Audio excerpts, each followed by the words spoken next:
bad thing if he brings in a home developer or a company that's an expert in building these type of structures? Why would that be bad for Ventnor? Not a bad thing at all. Okay, I hope, from what I know of Mr. Alcantara, from various people that were employed there and know some background, that all of us aren't privileged to at this very moment. I hope that you're absolutely correct that he will flip it, but the gift of the $205,000 that could help 20 homeowners that might be sitting in here this evening, that is by far, that man wouldn't walk away from that project for a second. What if he decides not to do it, fills them up and rents them? Excuse me, he's not going to do that. That's impossible. Now, the professionals that you speak to... can get on rentals? Just one moment. The professionals that you speak of have been here many times. Mr. Collins, they're a professional. I'm very thrilled, and I wanted to go on record, that the architect did a great job because he helped the residents of Nashville Avenue and Hillside Avenue, which I'm the recipient, Mr. Abbott, because the traffic pattern that he designed was very, very, very sharp. You pull off Ventnor Avenue directly into the complex, and you exit over on Oakland. Planning board worked very hard. Well, I don't know the planning board, but I get the architect and the engineers and whoever did that really nice. That helped some of the residents. It took a little sting, okay, away from what they've been hearing for 9 years. Density, no air, wind, and light. And so all of a sudden, here goes the air, wind, and light, and here goes the parking, and here goes the other thing. I want to share that crystal ball you have that says he won't change his mind and fill up those apartments again. Well, you can guarantee the new ones that he's going to build? We should go to the casino. The new ones he's going to build? You can see the future. Mr. Abbott, the new ones he's going to build? No, the old ones. Oh, the old ones. If we had code enforcement over there for the last 8 years, we'd have been in better shape. I mean, Mr. Abbott, could you agree with that? No, I think we have more code If we had code to 7 years ago, we would have been in better shape. Mayor, do you want to answer? I didn't want to exclude you, sir. Thank you very much. You'd expect an answer. Because I've been involved in negotiating discussion with him, we were willing to buy those properties for X number of dollars, put it back on the market. For him, actually, let me take that back. We were willing to buy the vacant land that he would tear the buildings down, clean the land. We would buy that off him, vacant and clean. We would put it back on the market for auction. We would lose some money, probably about $1 million, because we knew that we could only get 24 units there, and the ground cost was so high. Not only was the ground cost high, but those buildings, as bad as they were, they did meet code. We couldn't close them down, although our building is questionable on that because of some structural problems. That he could have, with minimal amount of effort and money, he could have rented them out. So we were willing to say, okay, look, we'll lose $1 million. We'll get that money back over a 4 or 5 year period with the increased ratables. He, in anticipation of something happening, he started to clear those buildings out. He was about 60 to 65% empty. When, again, I don't know what happened, but he wanted too much money and we said no. So he went back in, rented them out. There's nothing to say, you say no. I'm fearful that he will go and say, okay, we'll go back in. These properties generate a lot of revenue.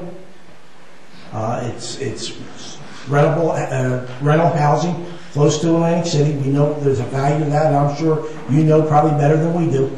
There's a value to that. The appraised value of those homes, those properties were much higher. So when you say he wouldn't do it, I'm not so sure that he would. But in an effort to get this done and move this along, as Mr. Abbott said, he was willing to move these people out, lose the rental income. All those units are empty except for the one adjacent to ours still has tenants in there, but they have to be out very shortly. On the two corner ones, one is completely empty, the other one has 3 tenants, and they are to be out March 15th. In my opinion, could he have said, "No, look, we're going to delay this out because the economics don't work"? Maybe he held a gun to our head. I don't know. But for $205,000 property, that again, that's what we paid for. There's structural problems there. If we did nothing and those buildings stayed there, we would have to probably tear our side of the building down. Now we got a problem with, you know, being in real estate, we would probably be sued by the adjacent property owner that when we, if it's a common wall, when we tore our building down, we probably did damage to his building. Now we'd be in litigation, or we would have to put significant dollars into our building to bring it up, make it structurally safe. It was in our thinking, in my thinking, I won't speak for the other gentleman, I was willing to entertain somewhere in the future to give him that building if he showed good faith in moving this project forward, to give him the building in order to move this along on a quicker timetable. Again, he could have said, I'm not going to do anything until I get my zoning board approvals, that you give me this land, and those buildings would have been completely occupied. He would have waited till after we came to a decision on this, and you know, we'd be here 2 years from now, maybe looking at the same problem. We feel that is such a key component of the revitalization of the Ventnor, soon to be named something else in the Ventnor Northeast redevelopment with Julie Mueller's name program. But you know, what we would have had to suffer, or the consequences if nothing happened with that building, and what we would have done, there's no doubt in my mind, it's worth the $205,000.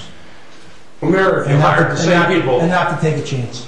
if you hired the same people that knocked the building down from the fire and did that, we'd sure as hell be in trouble again. That's for sure. Because the way I think that's a very unfair comment. Well, people do it all the time. They professionals take buildings down that are attached to other buildings without any fair litigation. It's very difficult in a matter of what extent. I would like to clarify one thing. I think that's a very unfair comment. Okay, well, that's my opinion. What happens there is... And I'm allowed to have mine. I think it's very yes, sure, sir. One thing that I would like to clarify, I didn't say that he would necessarily re-rent them. I meant he would not build new buildings and rent them. Would he possibly re-rent the ones that are there? Who knows? You know, I mean, that is a possibility that would happen, and quite frankly, run that risk. And I wasn't willing. I would run that. I think I was answering your question. I'm not sure. Is I was not willing to run that risk and hold on to the problem, delay the project out for a building that was dilapidated and need considerable work. You haven't done it yet. No. You haven't done it yet. He will. If we go through with this, he will not get title to that property until all the buildings are torn down. And if he walks away from it, at least we've eliminated those eyesores, we've eliminated that problem, and somewhere along the line we'll come and develop it. And maybe the value of that land diminishes because it's vacant land now and doesn't have any rental income, that maybe single family homes could be built. I don't think so, but again, the question was, and will he do it? Was the other part of your question? I don't know, and I'm not really, I want to see something done there. I think it's that important to the city of Ventnor. Well, as you said, you haven't done it yet, and so there's still a little hope for the people that live in the area, and I would just like to be a little mouse if somebody said to him, will you do this anyway if we don't give you this $205,000 building? Will you do this $25 million project anyway? I've got so much pressure from Mr. Gober, the real estate expert over here, that what happens is that, I can't give it to you, and I'll bet you all the tea in China he'd move forward because he has done exactly what he was supposed to do. He's a very intelligent man. He got the 24 units approved first. That was easy. 32 apartments there, going to 24. Easy job. Coming over to the next side of the street with 32, where there were 7 residences in that location, 7 or 8. Not as easy. But he did them bang, bang. He's ready to rock and roll. I think the city will see a building there, a nice project there. I'm just fighting tonight. I can't change that. It's already approved by the planning board. I'm fighting giving a $205,000 gift. Even if you didn't give it to the people who live there, every year our budget goes up another $250 or another $500 or another whatever it may be. There's $255,000 right there to help us out with the budget next year.